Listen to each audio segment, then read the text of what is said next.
নিয়ামত হিসেবে পাঠিয়েছি।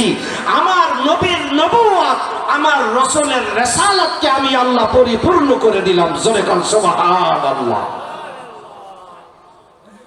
রব্বুল আলামিন বলেন, আমি আল্লাহ আমার নিয়ামত পরিপূর্ণ করে দিলাম।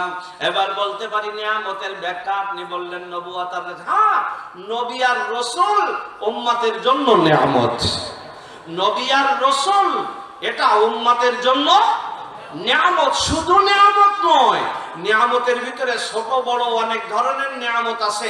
আমরা একজন আরেকজনকে উপকার করে থাকি, উপকারের ভিতরে ছোট আর বড় অনেক ধরনের উপকার করি কি করি না? আচ্ছা, উপকার করে যদি খোঁটা দিতে চাই, উপকার করে যদি খোঁটা দিতে চাই, তো খোঁটা দেওয়ার জন্য ছোটখাটো উপকারকে টেনে ধরি না বড় কিছুকে টানার চেষ্টা করি? আমার কথাটা যদি না বোঝেন আমি এবার বলি, আমি আপনাকে সকালে চা খাওয়ালাম, পান খাওয়ালাম, সিগারেট খাওয়াইলাম, বিড়ি খাওয়াইলাম, বিস্কিট খাওয়াইলাম, 20 টাকা বিল হলো। উপকার আপনার পরে করলাম কিনা? দুপুরে আপনি অ্যাক্সিডেন্ট করেছেন, মারাত্মক অ্যাক্সিডেন্ট, যে মুহূর্তে আপনাকে হাসপাতালে নিয়ে যাওয়ার কেউ ছিল না, আপনার হাতে একটা টাকা ছিল না, আমি মুহূর্তে 50,000 টাকা বের করে দিলাম। 2 নাম্বার উপকার করলাম, একটা বড় একটা ছোট। 5 বছর পরে যায় যদি আমি খোঁটা দিতে চাই, তাহলে কোনটা বলবো? যে তুই আমার বিরুদ্ধে বললি, অথচ আমি তোরে চা পান বিড়ি সিগারেট খাওয়ালাম, এটা বলবে? বোঝেননি কথা? ওই সকালের ওই ছোটটা বলবে না বড়টা বলবে? তো রবের পক্ষ থেকে আমাদের পুরাটাই তো নিয়ামত, পুরাটাই নিয়ামত। এমন কোন আন, এমন কোন মুহূর্ত নাই যে মুহূর্তে ইনসান রবের দেওয়া কোনো না কোনো নিয়ামত ভোগ করে না। কথা ঠিক কিনা? আল্লাহ বন্ধুরে আমার, এরপরেও রব্বুল আলামিন ডাক দিয়া বলেন, লাকাদ মান্নাল্লাহ। লাকাদ মান্নাল্লাহ, মান্না শব্দের অর্থ হলো কবেলে মান, খোঁটা দেওয়ার উপযুক্ত নিয়ামত। তার মানে হলো, ও দুনিয়ার মানুষ শোনো গো, তোমার মালিক প্রত্যেকটা মুহূর্তে তোমার উপরে নিয়ামত নাজিল করেন, প্রত্যেকটা মুহূর্তে তোমার উপরে ইহসান নাজিল করেন, দয়া করেন, রহম করেন। আল্লাহ হাজার হাজার লক্ষ লক্ষ নিয়ামতের ভিতরে আল্লাহ যদি খোঁটা দিতে চায়, তো খোঁটা দেওয়ার মতো উপযুক্ত একটা বড় নিয়ামত আল্লাহ দান করেছেন। আল্লাহু আকবার। এবার যদি বলি, আল্লাহ গো, যেই নিয়ামতের নাম উল্লেখ করে খোঁটা দেওয়া যায়, এমন বড় নিয়ামত তুমি কি দান করেছো? কাইদ বা'থা ফীহিম রাসূলাম মিন আনফুসিহিম। ও দুনিয়ার মানুষ, সফলতার পথ দেখানোর জন্য, হাতে কলমে জান্নাতের পথ দেখানোর জন্য আমি আল্লাহ এই একজনকে নবুয়ত আর রিসালাত দান করে তাকে নবী আর রাসূল বানিয়ে তোমাদের সামনে পাঠানো, এটা আমি আল্লাহর পক্ষ থেকে দেওয়া সব থেকে বড় নিয়ামত। জোরে কান সুবহানাল্লাহ। যত নিয়ামত আল্লাহ আমাদেরকে দান করেছেন, মুহাম্মদুর রাসূলুল্লাহ আমাদের জন্য সব থেকে বড় নিয়ামত।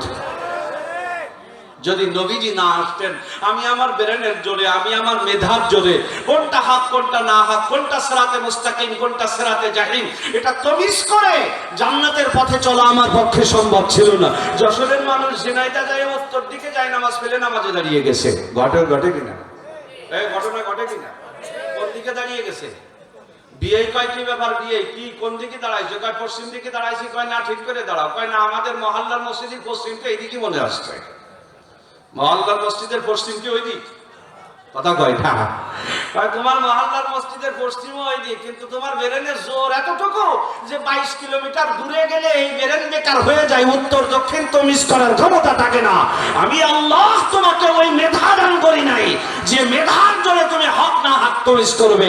তাই তমিজ করে হাতে কলমে দেখানোর জন্য আমি আল্লাহ একজনকে নবুয়ত আর রিসালাত দান করে পাঠালাম।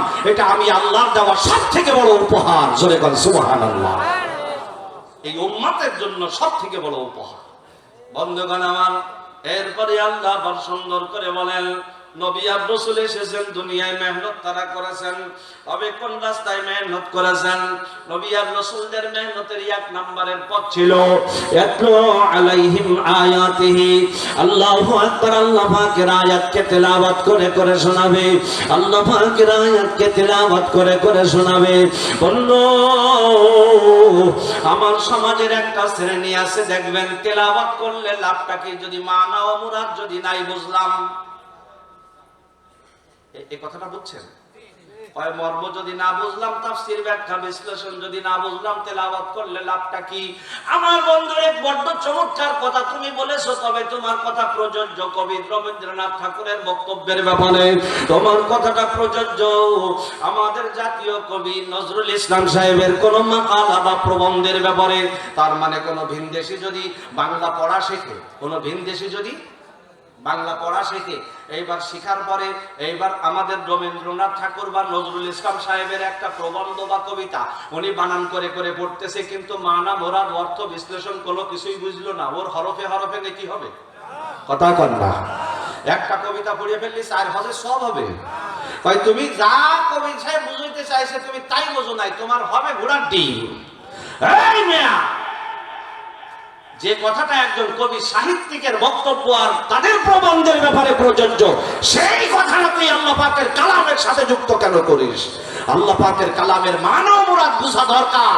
তবে মনে রাখবে, মানা ও মুরাদ না বুঝে যদি তেলাওয়াত করা হয়, সেটাও উম্মতের দিলের ময়লা দূর করার জন্য জিকিরের মেডিসিন হিসেবে ব্যবহার হয়। জোরে কাল সুবহানাল্লাহ।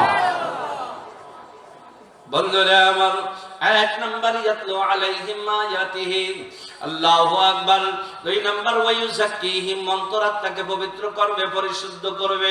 3 নাম্বার ওয়ায়ুআল্লিমুহুল কিতাব ওয়া ইউআল্লিমুহুমুল কিতাবা ওয়াল হিকমা। ওই যে কোরআন যেটা আগে তেলাওয়াত করলে লাভ বলছে, পয়গম্বরের এটাও একটা দায়িত্ব, কিতাবের কিতাবের গভীর জ্ঞান, কোন আয়াতের কি মর্ম, কোন আয়াতে কি বলছেন এটাও। তাহলে আমাদের হক্কানি রব্বানি উলামায়ে কেরামের আকীদা, আহলুস সুন্নাত ওয়াল জামাতের আকীদা, আল্লাহ পাকের কালাম ফি নাফসিহি মুজিজ। আল্লাহ পাকের কালামের লফজে তেলাওয়াত করলেও হরফে হরফে নেকি, অন্তরের ময়লা দূর হয়। আল্লাহ পাকের মা কিতাবের আবার শুধু লফজের তেলাওয়াত করেই সীমাবদ্ধ থাকবে এটা নয়, লফজের তেলাওয়াতের সাথে সাথে তার মানা ও মুরাদ বুঝতে হবে। আর এই বুঝানোর দায়িত্ব দিয়েই পয়গম্বরকে আল্লাহ পাক পাঠিয়েছিলেন। বন্ধুগণ আমার, এই জন্য খেয়াল রাখা চাই।